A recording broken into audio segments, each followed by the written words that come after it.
ঈদ মানেই খুশি, ঈদ মানেই আনন্দ। হ্যালো অ্যান্ড আসসালামু আলাইকুম এভরিওয়ান। আশা করি সবাই অনেক বেশি ভালো আছো। তোমাদের দোয়া এবং ভালোবাসাতে আমিও বেশ ভালো আছি, সুস্থ আছি আলহামদুলিল্লাহ। আর হ্যাঁ, আজকে একটু বেশিই ভালো আছি কারণ কালকে হচ্ছে ঈদ। তো যাই হোক আমি হচ্ছে চান রাত থেকে ভিডিওটি স্টার্ট করে দিয়েছিলাম। আমরা কোন দিন কোন আউটফিট পরবো, ঈদের দিন সকালে আমরা কি আউটফিট পরবো তো এগুলা সব হচ্ছে আমি একটু ঠিকঠাক করে রাখতেছিলাম। আর এখানে যা হচ্ছে জামা দেখতে পারতেছো, জামা-কাপড় সবই হচ্ছে আমার ছেলের বেসিক্যালি। কারণ হচ্ছে আমার ছেলে এবার না প্রতিবারই হচ্ছে ওর এত পরিমাণ জামাকাপড় হয়ে যায়। বাচ্চাদের আসলে জামাকাপড় একটু বেশিই হয়। আর বাচ্চাদেরই আসলে বেসিক্যালি ঈদ, তাই না? বড়দের তুলনায়। আমরাও কিন্তু অনেক জামাকাপড় কিনেছি কিন্তু সেগুলো আসলে ভিডিও করতে পারিনি, সময় ছিল না। আসলে এত বেশি কাজের চাপ ছিল কারণ শেষ রমজান ছিল আর পরের দিনই হচ্ছে ঈদ যেহেতু তো একটা প্রিপারেশন তো নিতেই হয়।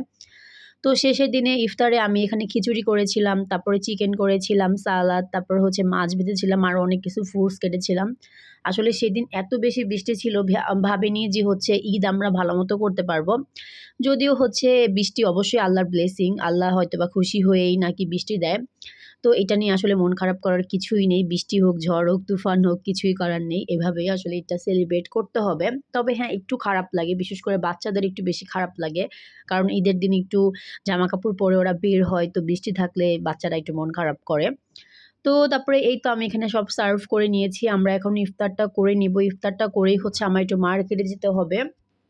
তো আমি এজন্য তাড়াতাড়ি করে আসলে ইফতারটা শেষ করলাম। তো তারপরে এই তো মার্কেট-টার্কেট করে আমি হচ্ছে বাসায় চলে আসছি। তারপরে আসার পথে আইসক্রিম নিয়ে আসছিলাম। আমার গলা এত শুকিয়ে গিয়েছে আর মার্কেটে এত পরিমাণ ভিড় ছিল কি বলবো। তো তারপরে এই তো আমি আমার ছোট বোনের কাছ থেকে একটু মেহেদি দিয়ে নিয়েছি। এটা ঈদের দিন সকালবেলা। ঈদের দিন সকালে আমি বসে হচ্ছে মেহেদি দিয়েছি। সকালবেলা না রাত্রেই দিয়েছি। মানে সকালে আমি একটু ভিডিও শুট করে নিতেছিলাম। যে আমার মেহেদির। তো সেদিনও হচ্ছে আকাশটা একটু মেঘলা ছিল। ভেবেছিলাম হয়তোবা বৃষ্টি নামবে। কিন্তু না, ঈদের দিন বৃষ্টি নামেনি আলহামদুলিল্লাহ। তো তারপরে এই তো এখানে হচ্ছে আমি ঈদের আউটফিট মানে আমার আউটফিটগুলো আমি হচ্ছে বের করে নিয়েছি।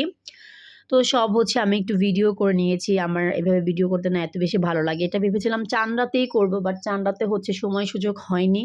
টাইমও পাইনি। এত বেশি ব্যস্ত ছিলাম। মানে সকাল থেকে রান্না বাড়ার এত পরিমাণ ব্যস্ত ছিলাম কি বলবো। তো গাইস সারা বছর কামলা খেটে, সারা মাস কামলা খেটে আসলে একটা দিন বের করেছি নিজের জন্য। একটা দিনও না বলতে পারো যে ২-১ ঘন্টা হয়তোবা।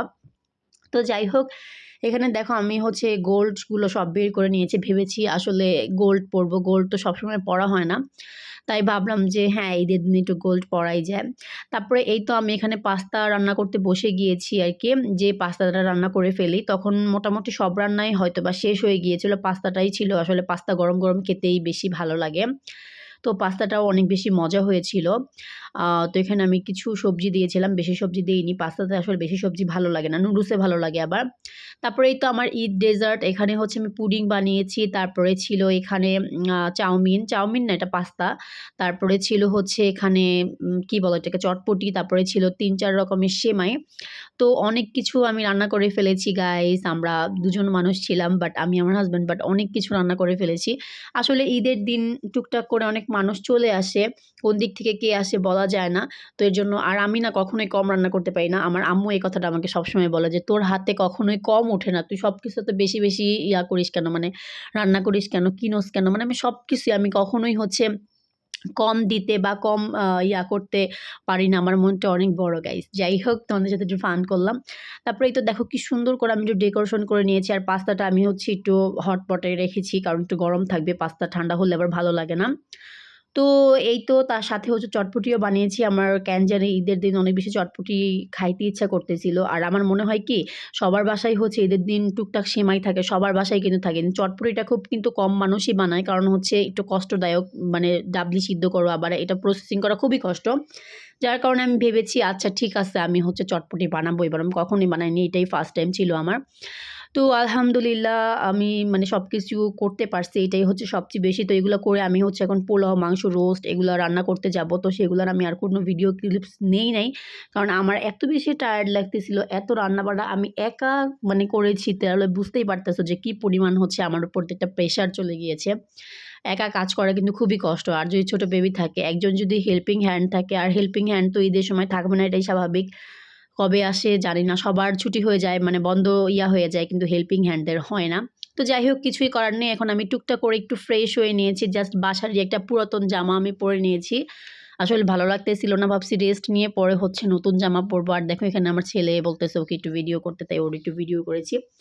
তো বহু কষ্টে আমি একটা ভিডিও করতে পারছি। বহুত কষ্টে আমি হচ্ছে একটা ভিডিও করেছি। এটা আমার ঈদের আউটফিট। পিছে আমার হাসব্যান্ডকে দেখা যাচ্ছে, ওকে বলছি, "তুমি একটু আসো।" বলতেছে, "না।" কারণ ছাদ ভর্তি একদম পানি ছিল। বলতেছি তো যে আগের দিন খুবই বৃষ্টি হয়েছে। আর গাইস এবার আমার হচ্ছে একদমই লাল বাত্তি আমার সালামি ব্যবসায়। কারণ সালামি দেওয়ার থেকে আমি এত পরিমাণ নেওয়ার থেকে এত পরিমাণ দিতে হয়েছে মানুষকে। যাই হোক, এটার জন্য আলহামদুলিল্লাহ আমি দিতে পারছি সবাইকে, সবাইকে দিছি।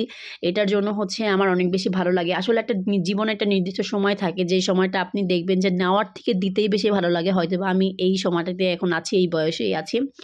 তো শেষে হচ্ছে আমাদের সুন্দর, সুন্দর কিছু ঈদের দিন ছবি আপনাদের সাথে এড করে দিয়েছি। অবশ্যই আমার এবং আমার পরিবারের জন্য সবাই একটু দোয়া করে দিবেন। মাশাআল্লাহ বলবেন। আমার ছোট্ট আব্বাজানের জন্য সবাই একটু দোয়া করে দিবেন। আর হ্যাঁ, কে কোথায় থেকে ঈদ করেছেন, কে কোন জেলা থেকে আমার ভিডিওটি দেখছেন অবশ্যই আমাকে জানাবেন। আর সবাইকে আবারও ঈদ মোবারক। সবার ঈদ পরিবারের সাথে অনেক বেশি ভালো কাটুক। আর হ্যাঁ, ঈদ শেষে সবাই সুন্দর মতো আবার ঢাকাতে ব্যাক করে ফেলেন।